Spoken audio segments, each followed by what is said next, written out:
मित्रांनो, आपल्या सगळ्यांच्या आयुष्यामध्ये कधी ना कधी अडचणी, संकटे आणि तणावाचे क्षण येतच असतात. काही वेळा समस्या इतक्या वाढतात की आपल्याला वाटू लागतं की जीवन खूप कठीण झालं आहे. अशा वेळी आपण बाहेर उपाय शोधत राहतो. कधी लोकांकडे सल्ला मागतो, कधी परिस्थिती बदलण्याचा प्रयत्न करतो. पण आध्यात्मिक दृष्टिकोनातून पाहिलं तर अनेक समस्यांचं खरं समाधान आपल्या आतच असतं. जेव्हा आपण आपल्या विचारांमध्ये, सवयींमध्ये आणि जीवनाकडे पाहण्याच्या दृष्टिकोनामध्ये सकारात्मक बदल करतो, तेव्हा हळूहळू परिस्थितीही बदलायला लागते.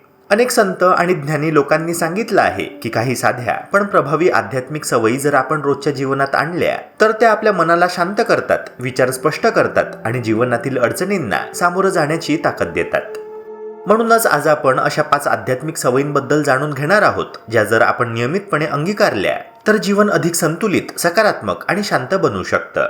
पहिली आणि अत्यंत महत्त्वाची सवय म्हणजे कृतज्ञता, म्हणजेच ग्रॅटिट्यूडची भावना. आपण अनेकदा जीवनात जे आपल्याकडे नाही त्यावर जास्त लक्ष देतो, पण जे आहे त्याबद्दल आभार मानायलाच विसरतो. आध्यात्मिक दृष्टिकोन सांगतो की कृतज्ञता ही मनाला आनंदी आणि शांत बनवणारी एक शक्तिशाली भावना आहे. दररोज काही क्षण थांबून आपल्या आयुष्यातील चांगल्या गोष्टींचा विचार करा. आपलं आरोग्य, कुटुंब, मित्र, अन्न, घर आणि जीवनात मिळालेल्या छोट्या मोठ्या संधी. जेव्हा आपण ह्या गोष्टींसाठी मनापासून आभार मानतो तेव्हा मनातील तक्रारी कमी होतात आणि समाधानाची भावना वाढते. कृतज्ञतेमुळे आपलं लक्ष समस्यांवरून संधींकडे वळतं. अनेक लोक सकाळी किंवा रात्री झोपण्यापूर्वी 3-4 गोष्टी लिहून ठेवतात ज्याबद्दल ते कृतज्ञ आहे.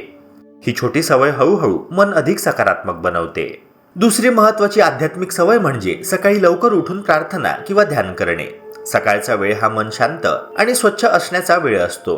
दिवसाची सुरुवात जर शांत आणि सकारात्मक विचारांनी झाली तर त्याचा परिणाम संपूर्ण दिवसावर दिसतो. सकाळी काही मिनिटे प्रार्थना केल्याने मनाला स्थिरता मिळते आणि आपल्या आत सकारात्मक ऊर्जा निर्माण होते. प्रार्थना म्हणजे फक्त शब्द बोलणे नाही, तर ती आपल्या अंतःकरणातून आलेली भावना असते. जेव्हा आपण मनापासून देवाचे स्मरण करतो किंवा ध्यान करतो तेव्हा मनातील भीती आणि अस्वस्थता कमी होते. यामुळे आपल्याला दिवसातील अडचणींना अधिक शांतपणे आणि धैर्याने सामोरे जाण्याची ताकद मिळते. म्हणून शक्य असेल तर रोज सकाळी काही वेळ स्वतःसाठी आणि आध्यात्मिक साधनेसाठी राखून ठेवावा. तिसरी सवय म्हणजे इतरांना मदत करण्याची भावना.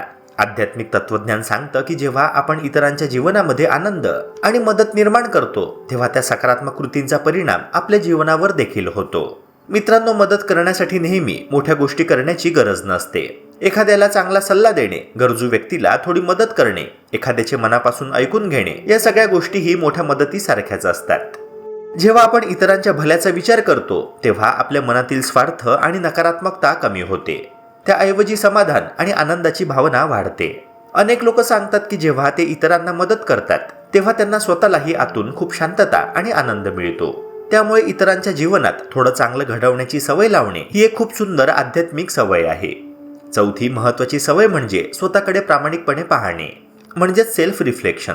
आपण दिवसभर अनेक गोष्टी करतो, अनेक निर्णय घेतो आणि अनेक लोकांशी संवाद साधतो, पण दिवसाच्या शेवटी थोडा वेळ थांबून आपण स्वतःला एक प्रश्न विचारतो का की आज मी काय शिकलो, माझ्याकडून काही चूक झाली का आणि मला उद्या काय सुधारायला पाहिजे. मित्रांनो, सेल्फ रिफ्लेक्शन म्हणजे स्वतःला दोष देणं नव्हे तर स्वतःला समजून घेणं आहे. जेव्हा आपण आपल्या विचारांचा आणि कृतींचा शांतपणे विचार करतो तेव्हा आपल्याला आपले गुण आणि कमतरता दोन्ही समजायला लागतात. ही सवय आपल्याला अधिक जागरूक बनवते आणि हळूहळू आपल्यामध्ये सकारात्मक बदल घडवते. म्हणून मित्रांनो, जीवनातील अडचणी पूर्णपणे टाळता येत नाही, पण त्यांना सामोरं जाण्याची आपली ताकद नक्की वाढवता येते. जर आपण कृतज्ञतेची भावना ठेवली, सकाळी प्रार्थना किंवा ध्यान केलं, इतरांना मदत केली आणि स्वतःचा प्रामाणिकपणे विचार केला तर हळूहळू आपलं मन अधिक शांत, सकारात्मक आणि मजबूत बनतं. या सवयी साध्या वाटतात, पण त्यांचा प्रभाव खूप खोल असतो. आध्यात्मिक मार्ग आपल्याला शिकवतो की जीवन बदलण्यासाठी नेहमी मोठ्या गोष्टी करण्याची गरज नसते. छोट्या चांगल्या सवयींचा सातत्याने केलेला सरावही जीवनात मोठा बदल घडवू शकतो. त्यामुळे आजपासून ह्या सवयी आपल्या आयुष्यामध्ये आणण्याचा छोटासा प्रयत्न नक्की करा. कदाचित हा छोटा बदल तुमच्या जीवनाला अधिक शांत, आनंदी आणि संतुलित बनवू शकतो. मित्रांनो, अशाच प्रकारच्या लाईफ चेंजिंग कंटेंट्स करिता आपल्या YouTube चॅनलला सबस्क्राईब करून बेल आयकॉनला प्रेस करा.